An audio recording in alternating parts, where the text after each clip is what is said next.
السلام علیکم ورحمۃ اللہ وبرکاتہ. کیا حال ہے سب کا؟ پیج 452. نحمده ونصلی علی رسولہ الکریم، اما بعد فاعوذ باللہ من الشیطان الرجیم. بسم اللہ الرحمن الرحیم. رب اشرح لی صدری ویسر لی امری واحلل عقدۃ من لسانی یفقہوا قولی. سیدہ زینب بنت ابی معاویہ رضی اللہ عنہا، ان کا خاندانی پس منظر، نام زینب، والد کا نام ابو معاویہ الثقفی تھا. سیدہ زینب رضی اللہ عنہا عالم، فاضل، جلیل القدر صحابی سیدنا عبداللہ بن مسعود کی دوسری بیوی تھی. یہاں پر مورخین کے درمیان اختلاف ہے.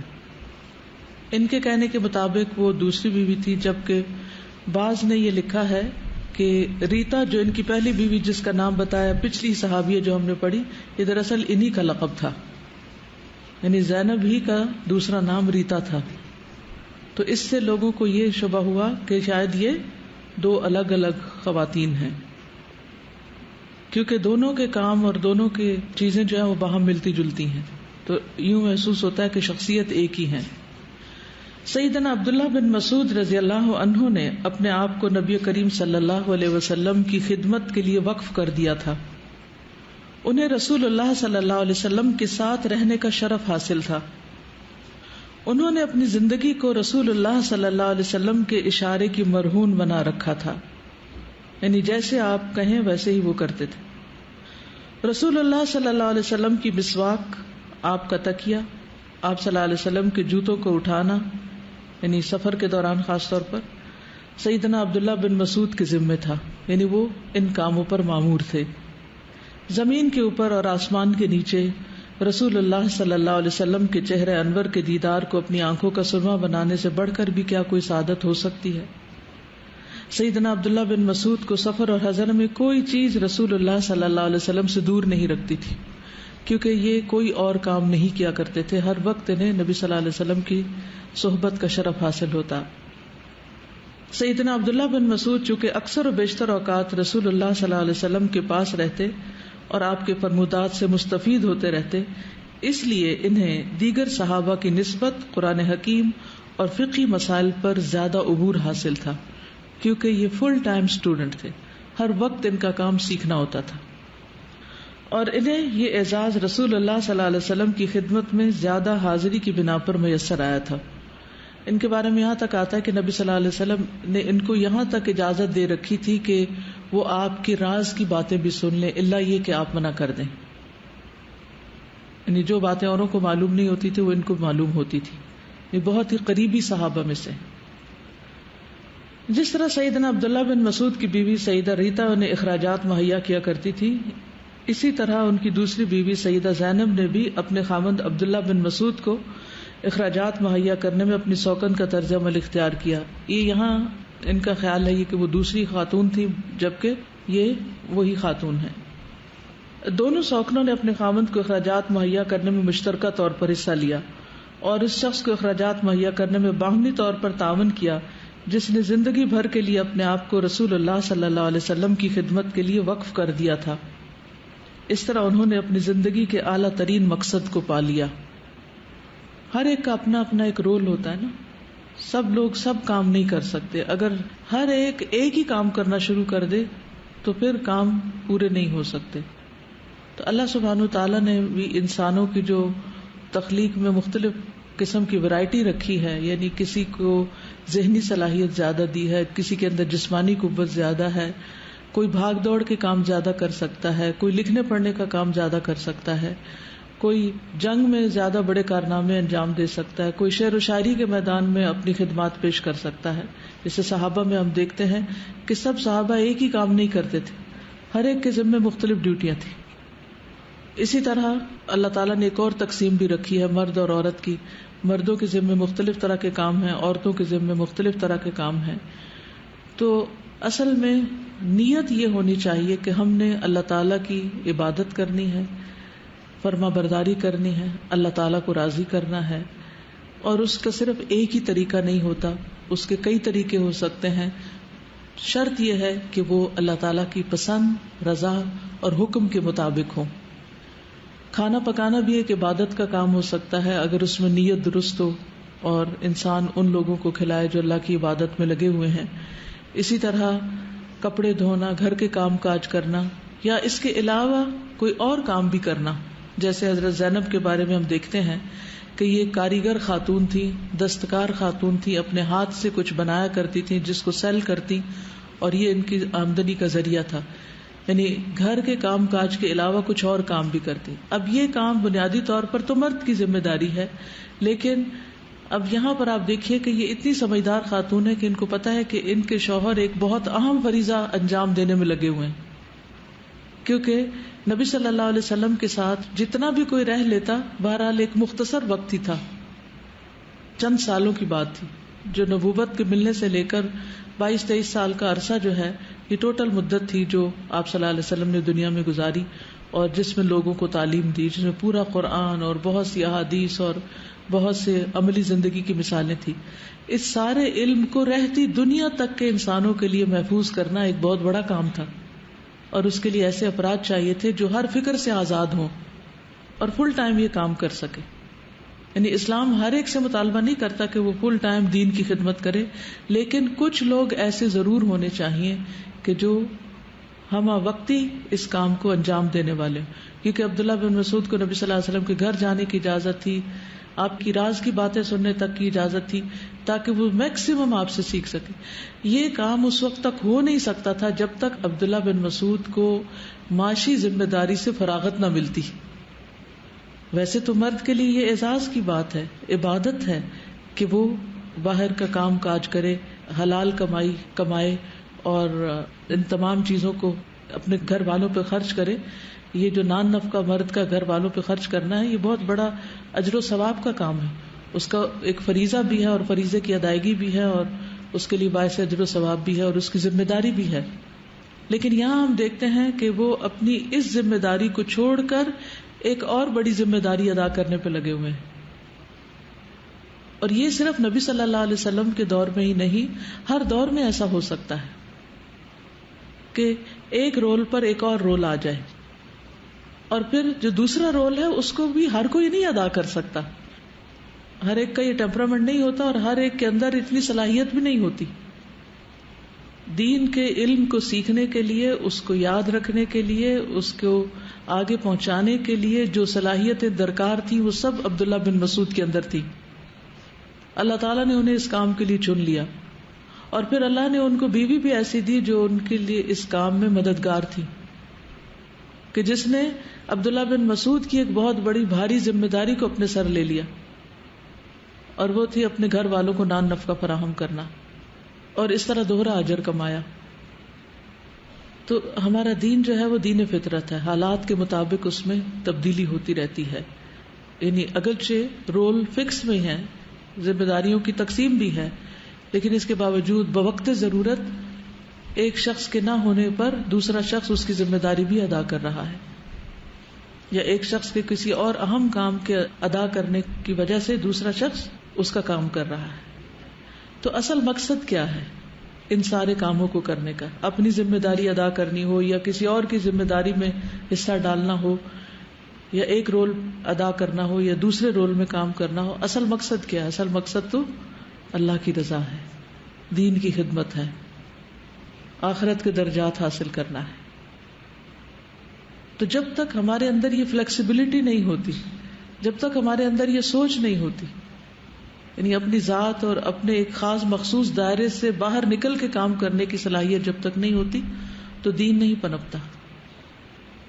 پھر وقت کی بات بھی ہوتی، کبھی ایک وقت میں ایک ذمہ داری ہوتی ہے تو دوسرے وقت میں دوسری ذمہ داری ہوتی ہے. ساری زندگی انسان ایک ہی کام نہیں کرتا رہتا، اس کے رول مختلف ہوتے رہتے ہیں. شادی سے پہلے آپ کی ذمہ داری صرف ایک بیٹی کی حیثیت سے ہے یا ایک طالب علم کی حیثیت سے ہے.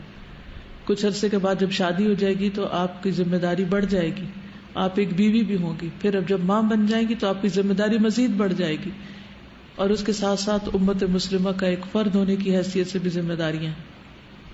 اور پھر کیا ہوگا جب بچے بڑے ہو جائیں گے، جب ان کی شادی ہو جائے گی، جب آپ مزید میچور ہو جائیں گے، تو ذمہ داریاں دوسرے لوگ بھی، بچے بھی بانٹ لیں گے، کچھ اور بھی لوگ بانٹ لیں گے، تو پھر ایک مختلف رول آپ پلے کریں گے. پھر آپ پر ذمہ داری صرف اپنے بچوں کی تربیت کی نہیں، ہو سکتا ہے کہ نانی دادی بن کر بچوں کے بچوں کی تربیت بھی آپ کی ذمہ داری، جو کہ آج کی خاتون یہ ذمہ داری بھول چکی ہے. بہت سی خواتین بوڑھی ہونے کا نام ہی نہیں لیتی، وہ دادی بن کر بھی دادی نہیں بنتی، وہ دادی نہیں کہلوانا چاہتی، یا دادی کا رول پلے کرنا ان کی شان کے خلاف نظر آتا ہے. جبکہ مسلم معاشرے کے اندر یہ ایک بہت اہم رول رہا، کیونکہ ماں جو ہوتی ہے عام طور پر وہ بچے میں بچے پیدا کرتی چلی جا رہی ہوتی. اب وہ چھوٹے بچوں کو کھلانا پلانا نہلانا دھلانا پڑھانا، ان کے 100 کام کرنے ہوتے، جس میں ہر بچے کو انڈیویجول اٹینشن نہیں دی جا سکتی. تو پھر کیا ہوتا ہے، کون کام آتے ہیں؟ گھر کے دیگر افراد کام آتے ہیں، جس میں خصوصاً دادی یا دادا کا رول جو ہے بڑا اہم ہے، کہ وہ چھوٹے بچوں کی تربیت کی ذمہ داری لیں، انہیں کہانیاں سنائیں، انہیں اچھے آداب سکھائیں، ان کے ساتھ وقت سپینڈ کریں، کیونکہ وہ پھر ان بچوں کو انجوائے بھی کرتے ہیں جو ماں باپ انجوائے نہیں کر سکتے، کیونکہ ماں باپ کے لیے تو ایک لائبلٹی ہوتے ہیں وہ. پھر یہ کام کیوں کریں، ہم کیوں نہ آرام کریں، ہم کیوں بچوں کے بکھیڑے میں پڑیں، یہ سوچ کے کہ بچے ہیں، ماں باپ کی ذمہ داری وہ خود ہی سنبھالیں. وہ تو سنبھال ہی لیں گے جیسا تیسا ہوگا. لیکن اکثر آپ دیکھیں گے کہ جن بچوں کی اچھی تربیت ہوتی ہے اس میں صرف ماں باپ کا کردار نہیں ہوتا، اس میں گھر کے بزرگوں کا بھی ایک بڑا اہم رول ہوتا ہے. آپ میں سے جن جن لوگوں کو یہ تجربہ ہوا ہوگا کہ ان کی نانی دادی نے ان کے ساتھ وقت گزارا یا انہیں چیزیں سکھائیں. میری اپنی تربیت میں میری پھپھی کا بہت بڑا ہاتھ ہے. یعنی سوئی میں دھاگا ڈالنے کی تربیت سے لے کے کپڑا سینے کی تربیت اور چیزوں کو سنبھالنے کی اور ہر چیز اپنی جگہ رکھنے کی اور کپڑوں کو سمیٹنے کی اور طے کرنے کی اور چھوٹے چھوٹے کام سکھانا، جو گھریلو مہارتیں ہوتی ہیں وہ سکھانا، اور بہت پیار اور محبت اور شفقت کے ساتھ. کیونکہ ماں کی ذمہ داری زیادہ ہوتی ہے نا، تو اس کے اندر اتنا حوصلہ نہیں ہوتا، کیونکہ اس کو صرف ایک بچے کو اٹینڈ نہیں کرنا، اسے اور 4-5 کو کرنا ہے، تو وہ گھبرا جاتی. لیکن جو دوسرے لوگ گھر میں اگر کسی وجہ سے رہ رہے ہوں یا قریب رہ رہے ہوں تو ان کو ایک مربی کا رول ادا کرنا چاہیے. اس سے نسلوں کی بہترین تربیت ہوتی. پھر یہ ہیڈک کیوں لیں؟ کیونکہ ہم نے اپنے لیے صدقہ جاریہ کمانا ہے. اور اگر آپ چھوٹے بھی ہیں، مثلا نند کے رول میں ہیں آپ، بھابھی ہے آپ کی اور اس کے بچے ہیں چھوٹے چھوٹے، تو یہ سوچ کے کہ بھابھی کے بچے ہیں اور بھائی کے بچے ہیں، وہ جانے ان کا کام جانے، ہم تو صرف پڑھنے کے لیے ہیں اور صرف اپنے ہی کام کرنے کے لیے، تو یہ بھی طرز عمل غلط ہوگا. آپ ان بچوں کو پیار محبت شفقت کے ساتھ بہت کچھ سکھا سکتی. باہر کی تعلیم اور تبلیغ سے زیادہ بہتر ہے کہ انسان گھر والوں سے آغاز کرے اور ان کو توجہ دے اور ان پر وقت لگائے اور ان کا خیال رکھے اور ان کی ضروریات پوری کرے، کیونکہ اجر القرابہ ہے یہ. جیسے عبداللہ بن مسعود کی بیوی کو نبی صلی اللہ علیہ وسلم نے فرمایا کہ ان کے لیے مال اپنے شوہر اور بچوں پہ خرچ کرنے کا دگنا اجر ہے، اجر الصدقہ و اجر القرابہ. تو اس طرح محبتیں بڑھتی. اور جب یہ چیزیں نہیں ہوتی تو پھر کیا ہوتا ہے؟ وہی لڑائی جھگڑے جو ہمارے کلچر کا ایک حصہ ہے، ساس بہو کے جھگڑے، نند باوج کے جھگڑے، اور گھروں کو جہنم بنا رکھا ہوتا ہے چھوٹی چھوٹی باتوں پہ. تو ہمیں اپنے ذہنوں میں وسعت پیدا کرنی ہے. سیدہ زینب کا صدقہ کرنے کے لیے کوشش کرنا. امام مسلم نے اپنی کتاب صحیح مسلم میں عمرو ابن حارث اور اس نے سیدنا عبداللہ بن مسعود کی بیوی سیدہ زینب سے بیان کیا ہے، یعنی دونوں کی روایات ہیں. یاد رکھیے سیدہ زینب نے 8 احادیث روایت کی ہیں، جن میں سے ایک حدیث یہ بھی ہے. وہ کہتی ہیں کہ رسول اللہ صلی اللہ علیہ وسلم نے فرمایا، تصدقن یا معشر النساء ولو من حلیکن، اے عورتوں صدقہ کیا کرو خواہ اپنے زیوروں میں سے ہو. یعنی پیسے نہیں ہے، کیش نہیں ہے، تو جو تمہارے پاس آلریڈی چیزیں ہیں ان میں سے کچھ دے دو.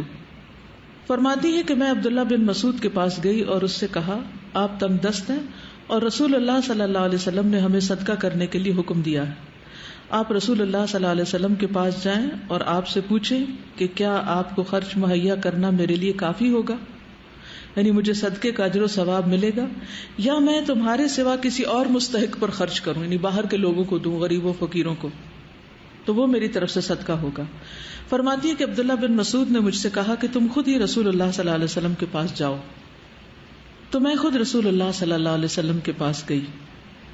یہاں بھی آپ دیکھیں کہ یہ ان کا بہت حکیمانہ انداز تھا کہ انہوں نے اپنے ذمہ یہ بات نہیں لی، کیونکہ ہو سکتا ہے ان کو یہ اندازہ ہوگا کہ نبی صلی اللہ علیہ وسلم ان کے حق میں فیصلہ کر دیں گے، اور پھر وہ جب آ کر بتائیں گے بیوی کو تو شاید بیوی کی وہ تسلی نہ ہو کہ ہاں تم اپنے شوہر پر خرچ کرو. ہو سکتا ہے اس کے دل میں یہ خیال ہو کہ یہ اپنے فائدے کے لیے یہ بات مجھے بتا رہے ہیں، تو اس پر وہ کہتے ہیں کہ تم خود ہی پوچھ لو. وہاں آپ کے دروازے پر ایک انصاری خاتون موجود تھی، اس کی ضرورت بھی وہی تھی جو میری تھی. اتنے میں سیدنا بلال رضی اللہ عنہ اندر سے باہر آئے. ہم نے ان سے کہا رسول اللہ صلی اللہ علیہ وسلم کے پاس جائیں اور آپ کو بتائیں کہ 2 عورتیں یہ مسئلہ پوچھتی ہیں کہ وہ اپنے خامدوں اور ان کی اولاد پر خرچ کرتی ہیں. اب یہ دیکھیے کہ صرف ایک کیس نہیں، مدینہ میں ایک سے زیادہ ہے. کیا یہ خرچ ان کے حق میں صدقہ ہوگا؟ لیکن یہ آپ کو نہ بتانا کہ ہم کون ہیں. فرماتی ہیں کہ بلال رضی اللہ عنہ رسول اللہ صلی اللہ علیہ وسلم کے پاس گئے اور آپ سے عرض کیا کہ 2 عورتیں یہ مسئلہ دریافت کرتی ہیں. رسول اللہ صلی اللہ علیہ وسلم نے پوچھا وہ 2 عورتیں کون ہیں؟ سیدنا بلال رضی اللہ عنہ نے بتایا کہ ان میں سے ایک انصاری خاتون زینب ہے. رسول اللہ صلی اللہ علیہ وسلم نے پوچھا کون سی زینب؟ سیدنا بلال نے بتایا عبداللہ بن مسعود کی بیوی. رسول اللہ صلی اللہ علیہ وسلم نے فرمایا ان کو 2 ثواب ملے گا، ایک قرابت داری کا اجر اور دوسرے صدقہ و خیرات کرنے کا اجر. جب سیدہ زینب نے رسول اللہ صلی اللہ علیہ وسلم کا یہ فرمان سنا تو اپنے گھر واپس آئیں اور اپنے خامند کو اخراجات مہیا کرنے لگی. اس میں کتنے اطمینان کی بات ہے کہ انسان قریب والوں پہ خرچ کرے، گھر والوں پہ خرچ کرے اور اجر و ثواب کمائے، اور ایک نہیں 2 اجر و ثواب کمائے. ایک تو گھر کے حالات بہتر ہوں گے، تعلقات بہتر ہوں گے. اب دیکھیں نا کہ ایک شخص آپ کے پاس پیاسا بیٹھا ہے، آپ اس کو چھوڑ کے باہر کسی سے بلا کے کسی اور کو پانی پلاتے ہیں، تو جو قریب بیٹھا ہے اس کے دل میں آپ کا کیا مقام ہوگا، یا وہ آپ کی کیا قدر کرے گا، یہ کیا محبت کرے گا آپ سے. تو رشتہ داروں کے ساتھ حسن سلوک یا قرابت داروں کے ساتھ یا قریبی لوگوں کے ساتھ، یہ بہت ہی اہم تعلیم ہے ہمارے دین کی، کیونکہ اس میں تعلقات کی بہتری کا بہترین موقع ہے. کیونکہ انسان ہے نا، جب آپ دیکھتے ہیں کہ آپ کو اگنور کیا جا رہا ہے تو آپ کی کیفیت کیا ہوتی ہے. یعنی آپ کو چھوڑ کے کسی اور کو پوچھا جا رہا ہے، آپ کو چھوڑ کر کسی اور کی ضرورت پوری کی جا رہی ہے، حالانکہ آپ زیادہ حقدار ہیں. تو عموماً رشتہ داروں کے درمیان تعلقات کیوں اچھے نہیں ہوتے؟ کیونکہ ان کا دوسروں کے ساتھ تو بہت میل ملاپ، لین دین، محبتیں ہوتی ہیں، لیکن اپنے ہی غریب رشتہ داروں کو بھولے ہوئے ہوتے ہیں یا ان کو فار گرانٹیڈ لیتے ہیں. تو اس سے پھر شکایات پیدا ہوتی ہیں، اور جب گھر میں شکایات پیدا ہو جاتی ہیں، آپس کے تعلقات ٹھیک نہیں ہوتے، تو پھر نہ انسان کی عبادات ٹھیک ہوتی ہیں اور نہ ہی انسان کے معاملات اور معاشرت بہتر ہوتی ہے، اور اجر و ثواب میں بھی کمی ہو جاتی. انسان نیکی میں آگے نہیں بڑھ سکتا، نیکی کے دروازے مزید نہیں کھلتے. تو اس لیے اس معاملے میں ضرور خیال رکھنا چاہیے، اور خصوصاً ایسے رشتہ داروں پہ خرچ کرنا جو آپ کو پوچھے بھی نہ، جو آپ کا خیال بھی نہ رکھے، جو آپ کی طرف مثلاً عید بقرعید پر کچھ بھی نہ بھیجیں، آپ ان کو بھیجیں. جو آپ کو نہ دیں آپ ان کو دیں، جو آپ کو سلام نہ کریں آپ ان کو سلام کریں، جو آپ کی ملاقات کے لیے نہ آئے آپ ان کی ملاقات کے لیے جائیں، جو آپ کو کوئی تحفہ تحائف نہ بھیجیں آپ ان کو تحفہ تحائف دیں. اور یہ دینا صرف اور صرف اللہ کے لیے ہوگا، اور جب آپ اللہ کے لیے دیں گے تو جو خوشی آپ کو ملے گی اور پھر جو برکتیں آپ پہ نازل ہوں گی، کیونکہ آپ نے اللہ کے لیے کام کیا. ایسے خرچ کرنے میں برکت بھی بڑی ہوتی، کیونکہ آپ نے اللہ کو دیا نا، بندے کو نہیں دیا. تو اب وہ لوٹائے گا آپ کو. جب آپ بندے کو دیتے ہیں نا، بندے کو خوش کرنے کے لیے صرف، اور بندے سے کچھ واپس چاہنے کے لیے، اور توقع رکھ بیٹھتے ہیں کہ کچھ دے نا، کم از کم سلوک تو اچھا کر لے، تو یعنی کسی بھی قسم کی توقع کے ساتھ، تو پھر بندہ تو بندہ ہے انتہائی کمزور، وہ تو وہ کچھ نہیں دے سکے گا آپ کو جو آپ کو چاہیے. تو نتیجہ کیا ہوتا ہے کہ انسان صرف فرسٹریشن کا شکار ہوتا ہے. اور جب آپ اللہ کے لیے دے رہے ہوتے ہیں تو بدلہ آپ کو اللہ کی طرف سے ملتا ہے، تو پھر جو زندگی میں بہار آتی ہے اس کا کیا ہی کہنا. اور یہ تجربہ کر کے دیکھ لیں، تجربہ کر کے دیکھیں کہ کس طرح اللہ تعالیٰ آپ کو کس کس طریقے سے اور کہاں کہاں سے لوٹاتا ہے، جہاں سے آپ سوچ بھی نہیں سکتے. وَمَن يَتَوَكَّلْ عَلَى اللَّهِ فَهُوَ حَسْبُهُ، جو اللہ پہ توکل کرتا ہے وہ اس کو کافی ہو جاتا ہے. مَن يَتَّقِ اللَّهَ يَجْعَل لَّهُ مَخْرَجًا وَيَرْزُقْهُ مِنْ حَيْثُ لَا يَحْتَسِبُ. کیونکہ یہ کام صرف اللہ کا تقوی ہی کروا سکتا ہے کہ انسان اس کے ساتھ خیر و بلائی کرے جو آپ کے ساتھ اچھا سلوک نہ کرے.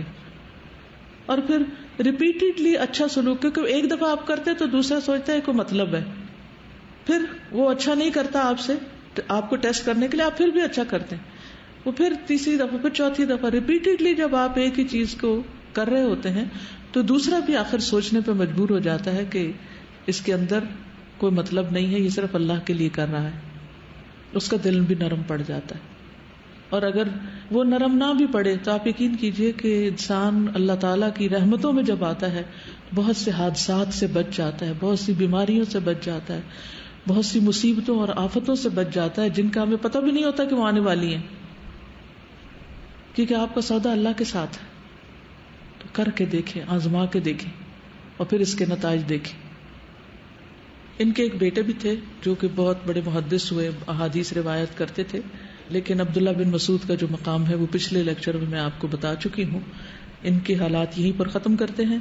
اس کہانی سے جو کچھ آپ نے سیکھا, اگر آپ مزید کوئی اپنا تجربہ شامل کرنا چاہتے ہیں یا مزید کوئی بات کرنا چاہتے ہیں تو آپ کے ریفلیکشنز کے منتظر ہوں. کیونکہ صحابیات کی سیرت جو ہے اس کے پڑھنے کا واحد مقصد یہ ہے کہ ہم صراط الذین انعمت علیہم پر عمل کر سکیں, کہ ہمیں اللہ تعالیٰ ان لوگوں کا راستہ دکھائے جن پر اللہ نے انعام کیا ہے, کہ ہم پر بھی اللہ کے انعامات ہوں اور ہم عملی چیزیں سیکھیں. اگر ہمیں ان کے نام یاد نہ بھی رہیں, اگر ہمیں ان کے پورے حالات نہ بھی معلوم ہو, لیکن ان کے خاص خصائص جو ہیں, خصوصی چیزیں جو ان کی زندگی کے خاص پہلو ہیں, اگر وہ ہمارے سامنے ہوں تو ہم اپنی زندگیوں میں بہت کچھ تبدیلی لا سکتے ہیں, کیونکہ یہ عمل کی مثالیں ہیں. یہاں آپ کو سیدہ زینب کا کوئی خطبہ نظر نہیں آئے گا, کوئی اسپیچ نظر نہیں آئے گی, کوئی مضمون نظر نہیں آئے گا, کوئی تقریر نظر نہیں آئے گی کہ انہوں نے زندگی میں یہ ان کے اقوال زرین تھے, یا انہوں نے یہ باتیں فرمائی تھی, یا وہ یہ نصیحتیں کیا کرتی تھی. کچھ بھی نہیں ہے. صرف کیا ہے, ایک عملی مثال ہے کہ نبی صلی اللہ علیہ وسلم کا فرمان سنا کہ عورتوں صدقہ کیا کرو, تو انہوں نے سوچا کہ میں صدقہ کروں, اور کس پر کروں. وہاں آ کر سوچ میں پڑ گئی کہ گھر والے بھی ضرورت مند ہیں اور باہر والے بھی. تو نبی صلی اللہ علیہ وسلم سے بات پوچھ کر ہم سب کے لیے ایک راستہ ہموار کر دیا. تو یہ عملی مثالیں. جی السلام علیکم. میں کہنا چاہ رہی تھی کہ جسے ہم لوگ یہ سمجھتے ہیں کہ جتنی بھی خواتین تھیں اس زمانے میں ساری گھر کے اندر ہی رہتی تھیں, اور تین مطلب عورت کو کہتا ہے کہ گھر کے اندر ہو. لیکن اب ہم لوگ کی یہ مینٹالٹی کہ اگر لڑکیاں جیسے اگر شادی کے بعد شروع میں ہوتا ہے کہ میاں نے کیریئر اسٹارٹ کیا اور وہ کنٹریبیوٹ کرنا چاہتی ہیں کہ ابھی اتنی نہیں ہے انکم, اور لڑکیاں جاب کرنا چاہتی ہیں, تو لڑکیاں کی پیرنٹس یا ان کی مائیں اسپیشلی کہتی ہیں کہ ہماری بچی کو جاب نہ کرنی پڑے, اور بہت ظلم ہو رہا ہے اگر وہ جاب کر رہی ہے.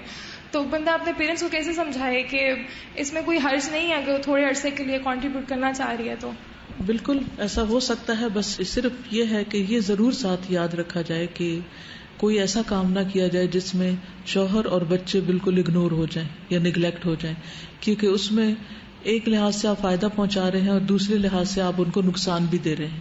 ایسے کام جو دونوں چیزوں میں بیلنس رکھ کے کیے جا سکتے ہوں, کوئی فارغ وقت بیچ میں نکال کر, یا ایسے کام جو گھر پہ کیے جا سکتے ہیں, وہ زیادہ افضل ہے بنسبت اس کے کہ انسان سارا دن اپنے گھر کی ذمہ داریوں سے غائب رہے, یعنی مستقل طور پر.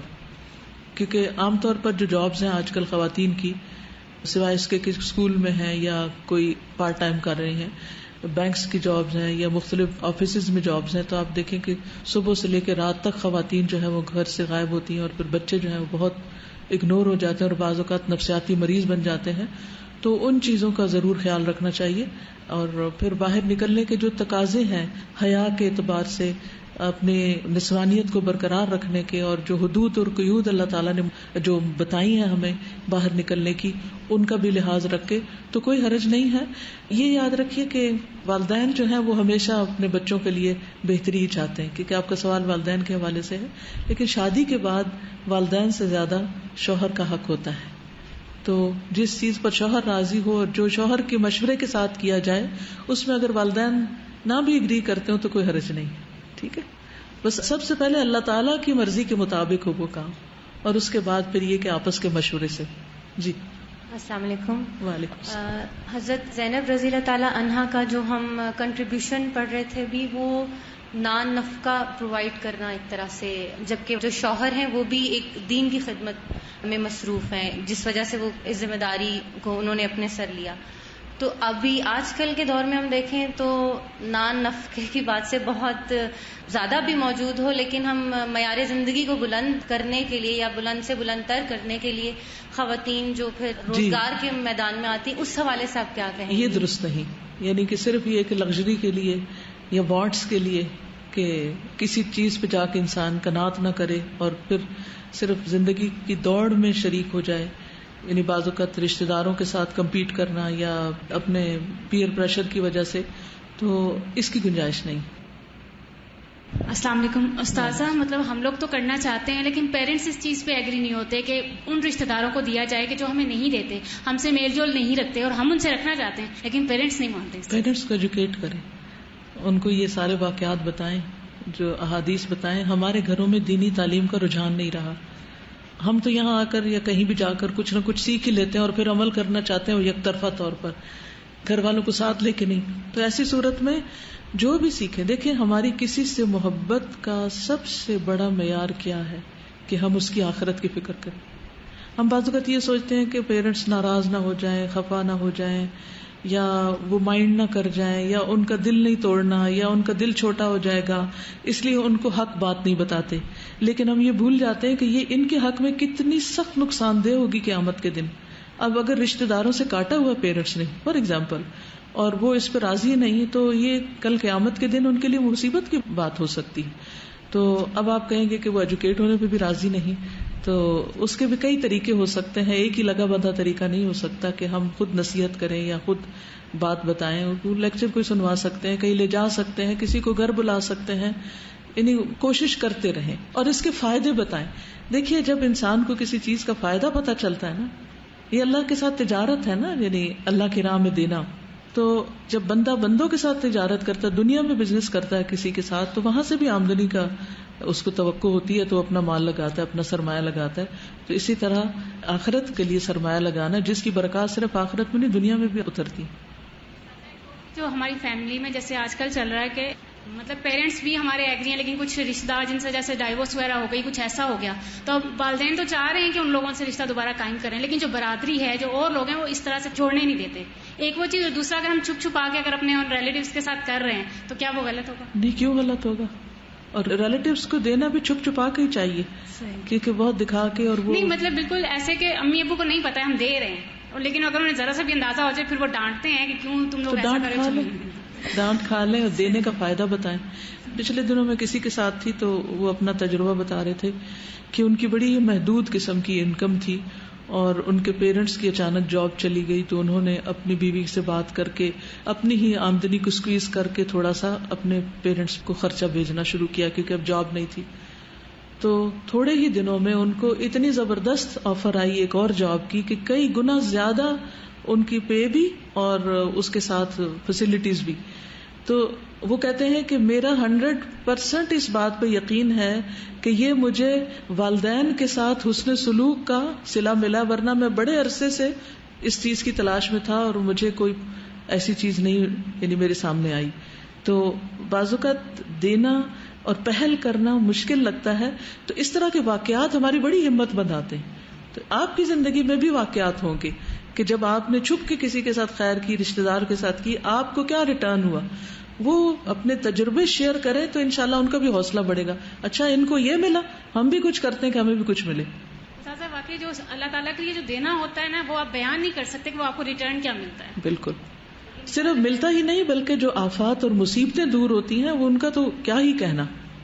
والدین سے لیکن کوئی بھی رشتہ داروں کے حقوق کے حوالے سے بات کرتے ہوئے ان کے ادب کے خلاف نہ ہو جائے بات چیت. جی بالکل، جہاں وہ غصے میں آ جائے چپ کر جائیں، اپنے حدود کے اندر رہیں ہر حال میں. وہ تو مشرک بھی ہو والدین تب بھی حدود کے اندر رہنے کی بات کی گئی ہے قرآن مجید میں.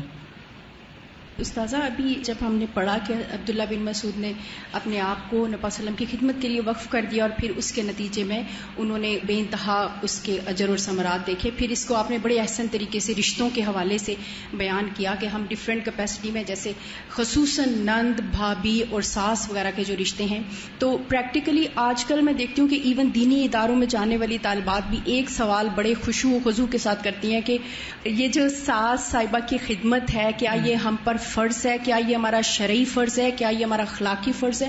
اور اس میں وہ خود کو اتنا زیادہ سیٹسفائی کر لیتی ہیں مختلف لوگوں سے مسائل پوچھ کے کہ گھر کا ماحول انتہائی ناخوشگوار بنا لیتے ہیں آغاز سے ہی. تو پھر جب انہوں نے خود اپنے ہاتھوں سے اپنے لیے کچھ نہیں کمایا ہوتا تو پھر ان ریٹرن ان رشتوں سے وہ ثمرات بھی حاصل نہیں کر سکتے.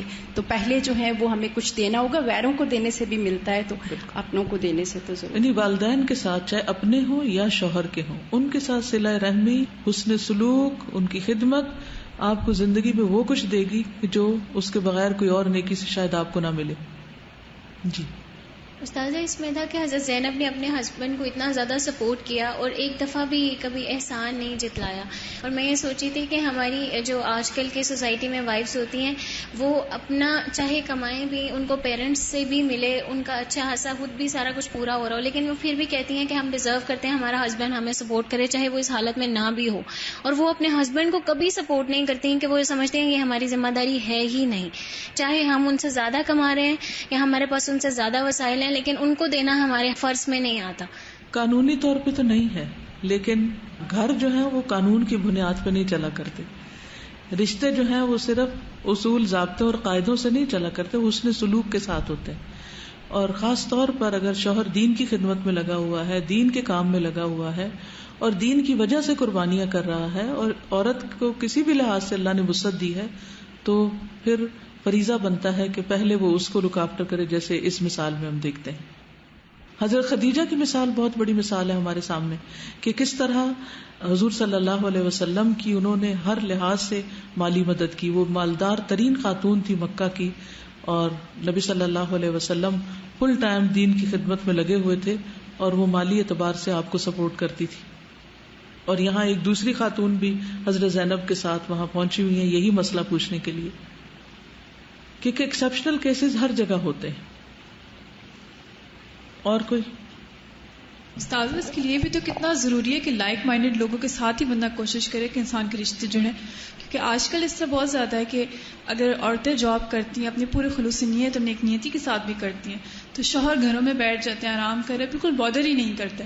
یہ بھی ایک اور پیرنٹس اس وجہ سے بھی گھبراتے ہیں کہ جب لوگ آ کے پوچھے کہ لڑکی جاب کرتی ہے نہیں, تو وہ ایک پرسنل معاملہ ہے لڑکی کا نا, یعنی اگر وہ کماتی ہے تو اس کا حق پہلے ہے. مطلب اس کو ایک آپ شرط بنا کے, جیسے جہیز کی شرط ہے آج کل جاب کی شرط ہے کہ لڑکی پروفیشنل اور جاب کرتی ہو, تو وہ اس کو آلٹرنیٹ ڈھونڈ لیا ہے.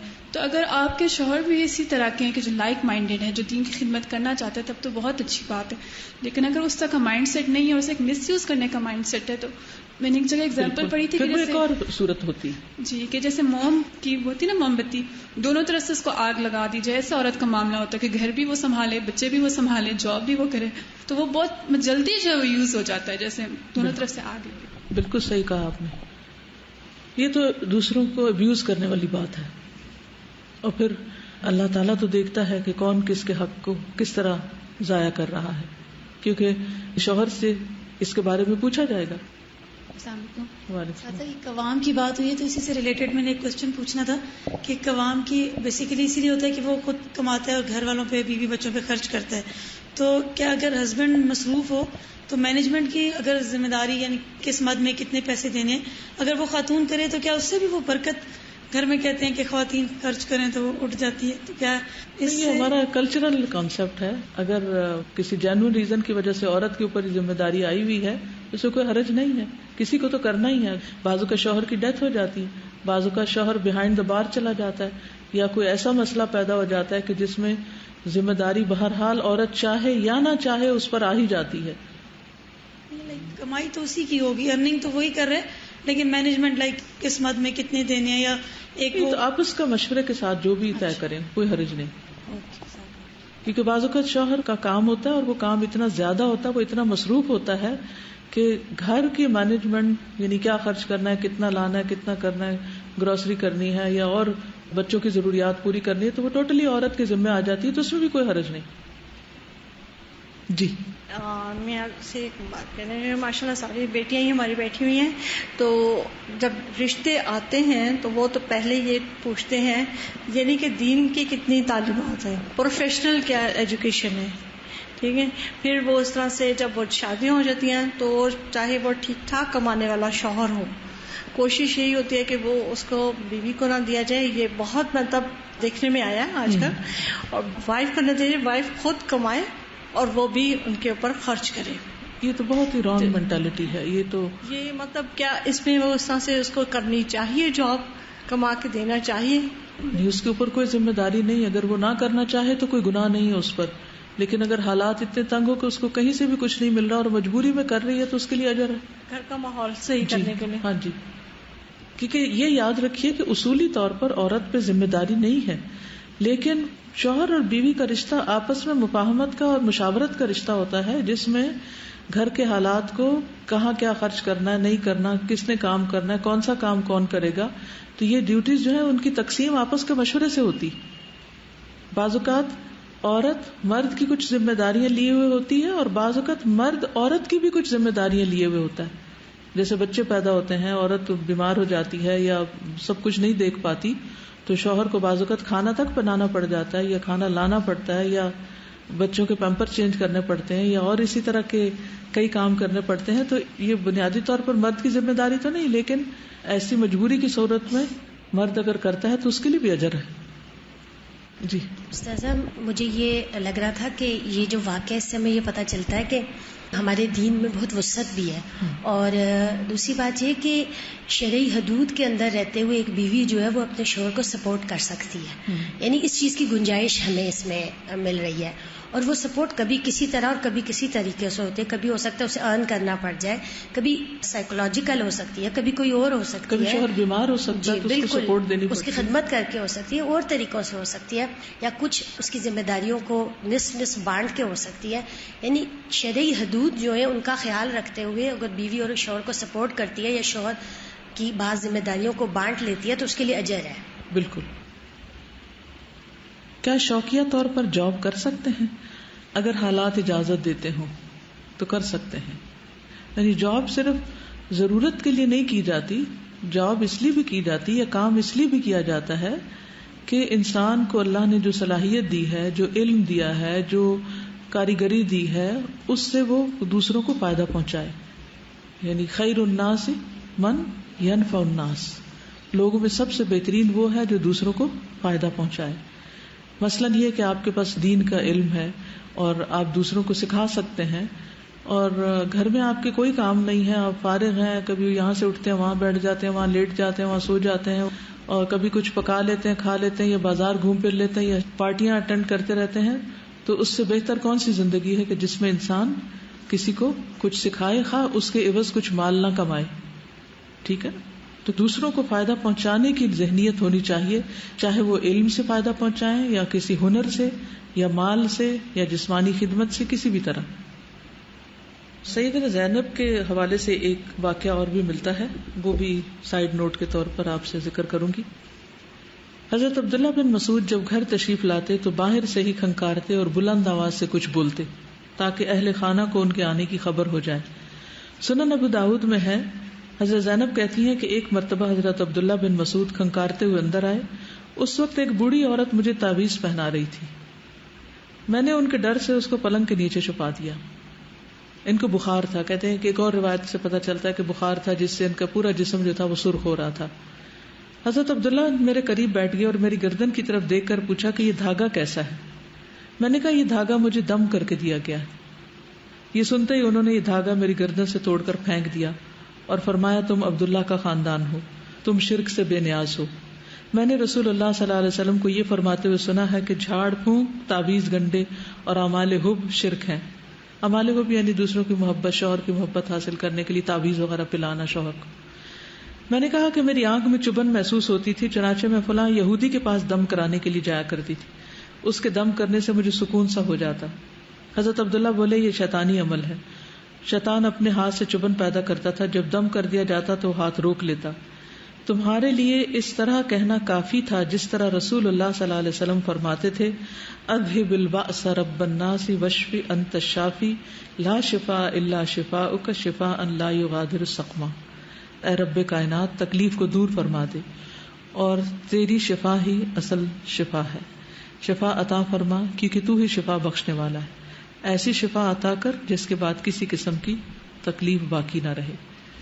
تو اس میں جس چیز سے منع کیا گیا ہے وہ ایسے تعویذ ہیں، ایسی چیزیں ہیں کہ جن کا کانٹینٹ پتہ ہی نہ ہو کہ کیا ہے، اور پھر خصوصاً کوئی کنگن یا کوئی دھاگا یا اس طرح کی چیز پہننا. جہاں تک قرآنی آیات پڑھ کر دم کرنے کا تعلق ہے یا یہ دعا پڑھ کر جس کا آلٹرنیٹ بتایا گیا تو اس میں کوئی حرج نہیں ہے. ٹھیک ہے، یعنی بچوں کو بھی آپ دم کر سکتے ہیں. نبی صلی اللہ علیہ وسلم حضرت حسن اور حسین پر یہ دم کیا کرتے تھے، اعوذکما بکلمات اللہ التامات من شر کل شیطان وہامۃ وعین اللامۃ. اور کہتے تھے کہ جس طرح ابراہیم علیہ السلام اپنے بیٹوں کو دم کرتے تھے، میں اسی طرح تم اپنے بچوں پہ دم کرتا ہوں. تو اللہ کا کلام پڑھ کر کسی کو جھاڑنے میں کوئی حرج نہیں ہے، لیکن ایسے تعویذ جن میں نمبر لکھے ہوئے ہوں یا کوئی مبہم سی باتیں لکھی ہوئی ہوں، لکیریں وغیرہ لگی ہوئی ہوں یا جو لکھائی پڑھی نہ جاتی ہو، تو ان چیزوں سے پرہیز کرنا چاہیے. اور اسی طرح گانٹھے لگا کر کوئی چیز ہاتھ میں پہننا یا گلے میں پہننا یہ شرکی عمل ہو جاتا ہے، اس سے پرہیز کرنا چاہیے. کیونکہ جہاں گانٹھ لگی، چاہے کل واللہ پڑھ کے گانٹھ لگائیں تو وہ بھی جادو میں آ جاتا ہے. تو گانٹھ لگانے سے منع کیا گیا ہے. ٹھیک ہے جی. اس واقعے سے تو یہ بھی بات پتہ چلتی ہے کہ اگرچہ وہ خاندان کو سپورٹ کر رہی تھی لیکن شوہر کا رول اسی طرح بدستور برقرار تھا. کہ جیسے ہی وہ آئے تو وہ ٹھٹکی ہیں اور ان کو ایک وہ ہوا ہے کہ یہ نہیں کہ وہ نڈر ہو گئی تھی کہ بس میں تو سپورٹر ہوں تو جو مرضی کروں، اب حکم میرا چلے گا. آج کل جیسے شوہر کو کوئی حق نہیں کہ وہ مجھے کسی بات پہ روکے ٹوکے چاہے میں غلط کروں. اگلی صحابیہ ہیں سیدہ فقیہہ بنت یسار رضی اللہ عنہا. فقیہہ اور ان کے خاوند کا اسلام قبول کرنا. فقیہہ بنت یسار کی شادی خطاب بن حارث کے ساتھ ہوئی.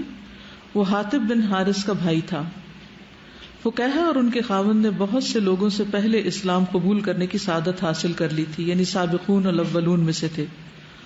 ان کا باپ یسار صفوان بن امیہ بن خلف کا غلام تھا. صفوان بن امیہ کے بارے میں آپ کو معلوم ہے کہ نبی صلی اللہ علیہ وسلم نے جب حنین میں غنیمتیں حاصل ہوئی تو آپ نے ان کو 100 اونٹ دیے، پھر 100 اونٹ دیے، پھر 100 اونٹ دیے. تو کہنے لگے کہ اس سے پہلے نبی صلی اللہ علیہ وسلم دنیا کے سب سے زیادہ مبغوض انسان تھے میری نظر میں، اور اب آپ سب سے زیادہ محبوب انسان ہیں. اور پھر اس نے اپنی قوم سے کہا تھا کہ لوگوں اسلام قبول کر لو، کیونکہ محمد صلی اللہ علیہ وسلم اتنا دیتے ہیں کہ ان کو فقر کا ڈر نہیں ہوتا. وہ مکہ معظمہ میں کمزور اور ناتواں اہل ایمان کو طرح طرح کی اذیتیں دیا کرتا تھا. جب قریش رسول اللہ صلی اللہ علیہ وسلم کے پیروکاروں کو ایذا رسانی میں حد سے تجاوز کر گئے تو آپ صلی اللہ علیہ وسلم نے ان کو حبشہ کی طرف ہجرت کر جانے کی اجازت دے دی تاکہ اللہ ان کے لیے کشادگی پیدا کر دے. فقیہہ اور ان کے خاوند خطاب بن حارث مہاجرین کے قافلے کے ساتھ ہجرت کے سفر پر روانہ ہو گئے. ان دونوں کے دل میں یہ امید تھی کہ ان کو سرزمین حبشہ میں پرسکون زندگی میسر آئے گی، کیونکہ انہوں نے رسول اللہ صلی اللہ علیہ وسلم سے سن رکھا تھا کہ حبشہ کے حکمران نجاشی کے ہاں کسی پر ظلم نہیں کیا جاتا، وہ صالح حکمران ہے اور رعایا کے لیے بطور عادل اور امین حکمران ایک عمدہ مثال ہے. سیدہ فقیہہ کا باپ یسار مکہ معظمہ میں اپنے آقا صفوان کی طرف سے طرح طرح کی اذیتوں کا نشانہ بنتا رہا. چونکہ اس نے ابھی اسلام قبول کر لیا تھا اور بتوں کی طرف رجوع کرنے سے صاف انکار کر دیا تھا، اور اس کا مالک صفوان بدستور بتوں کا پجاری تھا اور ان کے سامنے دست بستہ رہتا، یعنی ہاتھ باندھے رہتا. ہجرت کے دوران خاوند کی وفات. سیدہ فقیہہ کو دوران ہجرت ایک مصیبت نے آ لیا جس کا انہیں وہم و گمان بھی نہ تھا اور نہ ہی اس کا احساس کبھی ان کے دل میں کھٹکا تھا.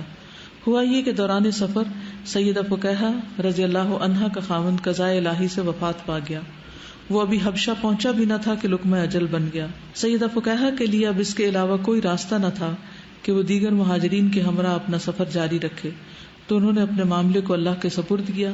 انا للہ و انا الیہ راجعون پڑھتے ہوئے صبر و تحمل کے ساتھ اپنا سفر جاری رکھا، اور انہوں نے صبر اور نماز کے ساتھ مدد طلب کی، جس طرح کہ اللہ تعالیٰ کا ارشاد گرامی ہے وَاسْتَعِینُوا بِالصَّبْرِ وَالصَّلَاةِ، تم صبر اور نماز کے ساتھ مدد طلب کرو. مہاجرین کے قافلے میں شامل تمام صحابہ کرام اور صحابیات کریمات نے سیدہ فقیہہ رضی اللہ عنہا کا بھرپور ساتھ دیا اور انہیں دلاسا دیا تاکہ ان کا غم ہلکا ہو سکے. اللہ تعالیٰ ان سب کو جزائے خیر سے نوازے، آمین. قرآن ان کی تنہائی کا غمخوار ہے. سیدہ فقیہہ اپنے خاوند کی وفات سے ایک مشکل ترین آزمائش میں مبتلا ہو گئی. پردیس بھی تھا اور کوئی اور ساتھ بھی نہیں تھا، کوئی رشتہ دار بھی نہیں تھا، بالکل تنہا آل الون ہو گئی. لیکن وہ اس آزمائش میں بڑی کامیابی کے ساتھ سرخرو ہوئی. انہوں نے زندگی بھر اللہ اور رسول کی اتباع کو حرز جام بنائے رکھا اور اپنے رب کی عبادت اور کتاب الہی کی تلاوت کو دل کی تسلی اور اطمینان کا باعث بنایا. وہ یہ محسوس کر رہی تھی کہ دن بڑے بھاری اور نہایت سست رفتاری سے گزر رہے ہیں، لیکن اللہ تعالیٰ اپنے ان بندوں کو بے یار و مددگار نہیں چھوڑتا جو اس کی عبادت میں مصروف رہتے ہیں. سیدہ فقیہہ کی مہاجر مسلمان بہنوں نے ان کو بہت سہارا دیا، یہاں تک کہ سرزمین وطن کی طرف واپسی کا وقت آ گیا. جب مہاجرین مکہ واپس آئے تو انہیں یہ پتا چلا کہ رسول اللہ صلی اللہ علیہ وسلم ہجرت کر کے مدینہ تشریف لے گئے، تو انہوں نے یہ طے کیا کہ رسول اللہ صلی اللہ علیہ وسلم سے جا ملیں تاکہ ان کے قرب کی نعمت سے سرفراز ہو، چونکہ انہیں رسول اللہ صلی اللہ علیہ وسلم سے جدا ہوئے عرصہ دراز ہو چکا تھا. جب مہاجرین کا قافلہ مدینہ پہنچا تو انہیں معلوم ہوا کہ نبی کریم صلی اللہ علیہ وسلم ان کی آمد سے پہلے خیبر کی طرف روانہ ہو چکے ہیں. جب اللہ تعالیٰ نے خیبر فتح کروا دیا تو نبی کریم صلی اللہ علیہ وسلم نے دیکھا کہ 2 قافلے ان کی طرف آ رہے ہیں. پہلا قافلہ طفیل بن عمرو الدوسی کی قیادت میں 80 گھرانوں پر مشتمل آ رہا تھا، یہ سب مسلمان ہو چکے تھے، اور دوسرا قافلہ سیدنا جعفر بن ابی طالب کی قیادت میں مہاجرین حبشہ کا ہے. مدینہ منورہ میں سیدہ فقیہہ کو حبیب کبریا سیدنا محمد مصطفیٰ صلی اللہ علیہ وسلم کے پڑوس میں رہائش کے لیے گھر مل گیا، جس میں سکونت پذیر ہونے کی وجہ سے ان کو اپنے حزن و ملال میں خاطر خواہ کمی محسوس ہونے لگی. سیدہ فقیہہ کے لیے بہت بڑی سعادت تھی کہ سیدنا بلال 5 وقت جب آذان دیتے تو ان کو آذان کے کلمات صاف سنائی دیتے. جب سیدہ فقیہہ کی وفات کا وقت آ گیا تو انہوں نے دائی اجل کو لبیک کہتے ہوئے دنیا فانی سے آخرت کی طرف کوچ کیا. اللہ تعالیٰ ان پر اپنی رحمت کا سایہ دراز کرے، آمین یا رب العالمین.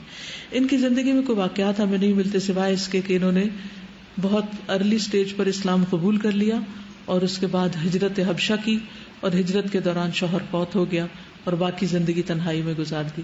اب ایک رول یہ ہے یعنی بیوہ کا رول ادا کرنا.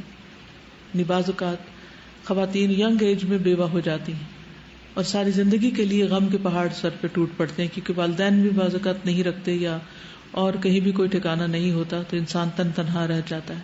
ایسی صورت میں بہترین پناہ کی جگہ کیا ہے؟ اللہ کا ذکر محفوظ ترین قلعہ ہے، اور اس میں خاص طور پر قرآن مجید کے ساتھ اپنا تعلق قائم کرنا. یہی طریقہ انہوں نے اختیار کیا اور ان کا یہی رول جو ہے وہ ہمارے لیے ایک بہترین نمونہ ہے. کیونکہ ایک صورت یہ ہو سکتی ہے کہ انسان روتے دھوتے صرف غم کی تصویر بنے، ہر وقت دوسروں کو پریشان کرے اور حاصل کچھ بھی نہ ہو. کیونکہ کچھ حقائق زندگی کے ایسے تلخ ہوتے ہیں جن کو ایکسپٹ کرنا پڑتا ہے کہ یہ مشکل آ گئی ہے، اب یہ میرے ساتھ ہے، اب اس کے ساتھ نبھانا ہے اور اللہ کی رضا پہ راضی رہنا ہے. انسان دعائیں ضرور مانگے، عبادت کرے، سب کچھ کرے، لیکن اللہ کے فیصلے کو قبول کر لے. جب انسان اللہ کے فیصلے کو کھلے دل سے قبول کر لیتا ہے تو پھر وہ مشکل فیصلے بھی آسان ہو جاتے ہیں. جی استاذہ، جیسے میں نے اپنی پریکٹیکل لائف میں یہ دیکھا کہ انسان مختلف عمر کے دور میں جو اس کی صلاحیتیں ہوتی ہیں ان کے مطابق ڈفرینٹ کام کرتا رہتا ہے. لیکن میں نے یہ دیکھا کہ جتنے بھی آپ ہائی لیول کا اور اپنی تمام ایکسپرٹیز کے ساتھ دنیاوی یا دینی لحاظ سے جو بھی کام کرتے ہیں، کبھی نہ کبھی ایک وقت ضرور آتا ہے کہ آپ یا تو اس سے تنگ آ جاتے ہیں یا اپنے آپ کو ایویلویٹ کرتے ہیں تو لگتا ہے یہ اتنا اچھا یا بہتر کام نہیں تھا، مجھے اس سے بہتر کرنا چاہیے. اور کبھی کبھی انسان ڈپریشن کا شکار ہو جاتا ہے کہ میرا یہ والا سارا ٹائم ضائع ہو گیا.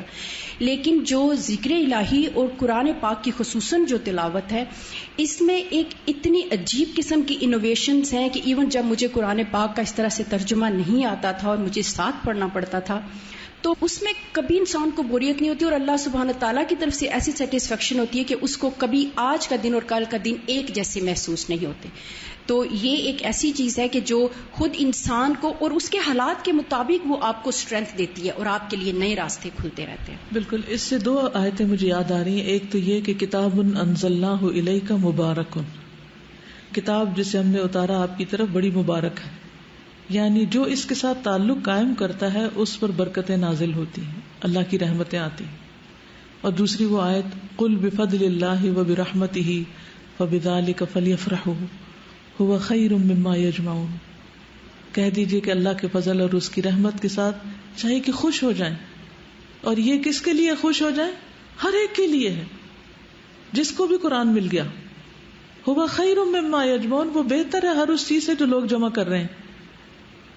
یعنی لوگوں نے مال، اسباب، اولاد، گھر بار، کاروبار، دنیا کی نعمتیں، ہر چیز سمیٹی، تو ہم کہتے ہیں ہائی کتنے لکی ہیں، ان کے پاس گاڑی بھی ہے، ان کا گھر بھی بہت بڑا ہے، ان کے پاس نوکر چاکر بھی ہیں، ان کے پاس یہ بھی نعمت ہے، یہ بھی ہے، یہ بھی ہے.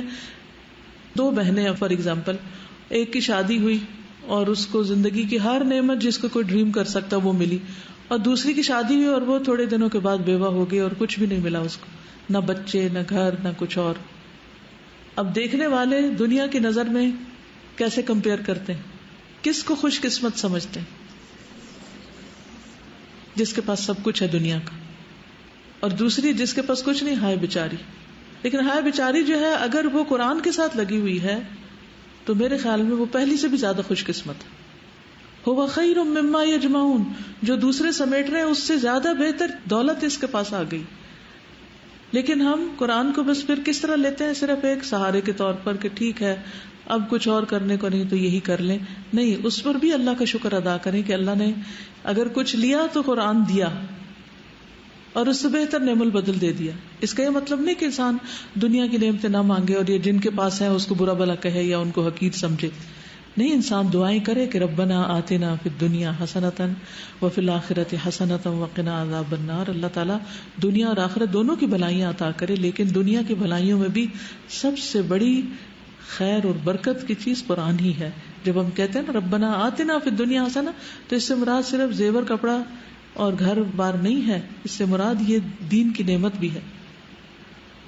استاذہ، آج ہی ہم فہم القرآن میں سورہ نحل پڑھے تھے اور پارہ 14 میں ہی 2 دفعہ یہ چیز بڑے سہارے کے لیے پیش کی گئی کہ جو اپنا رستہ یا جو قرآن کو تھام لیتے ہیں اور اللہ کے رستے کی طرف چل پڑتے ہیں، یہ نہیں کہ ان کو صرف آخرت ملتی ہے، ان کو دنیا بھی ملتی ہے. بالکل. استاذہ، یہ سیدہ فقیہ اور سیدہ زینب یعنی 2 آج ہم نے پڑھے نا، اس سے پہلے بھی ہم بہت سارے خواتین کے بارے میں پڑھ چکے. تو بات وہی ہے کہ اللہ تعالیٰ نے اس دنیا کا جو نظام بنایا اس میں بہت ویرائٹی ہے اور ہر ایک کی زندگی دوسرے سے مختلف ہوتی ہے.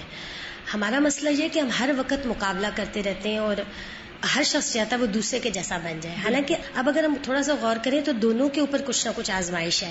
وہاں شوہر موجود ہے لیکن وہ کچھ ارن نہیں کر رہے، یہاں شوہر موجود ہی نہیں ہے، ان کی وفات ہو گئی ہے. یعنی دونوں خواتین ہی اپنی اپنی جگہ اسٹرگل کریں گی. تو اسٹرگل ہی ہے زندگی کا نام، اور ہر ایک کی اسٹرگل فرق ہے. اور بس یہی ہے کہ جو اللہ تعالیٰ نے جس کے لیے جو فیصلہ کیا ہے وہ اس کے اوپر راضی رہے اور اللہ کا شکر ادا کرے اور بہتری کے لیے کوشش کرتا رہے اور دعا کرے. بالکل.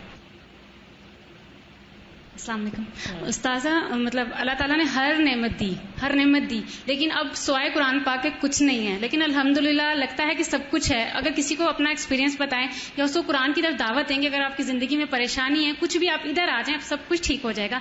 وہ سمجھتے ہیں کہ شاید ہم پاگل ہیں. صحیح.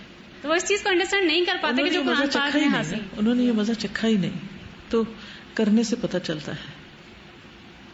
جی استاذہ، یہاں پہ بتایا نا کہ ان کے ہسبینڈ کی ڈیتھ ہو گئی تھی، تو عموماً عورتوں کا یہ رویہ ہوتا ہے وہ ہر کام چھوڑ دیتی ہیں، لیکن انہوں نے اپنا سفر پھر بھی جاری رکھا اور اللہ تعالیٰ سے صبر کے ساتھ اور تحمل کے ساتھ نماز میں مدد مانگی. ٹھیک ہے.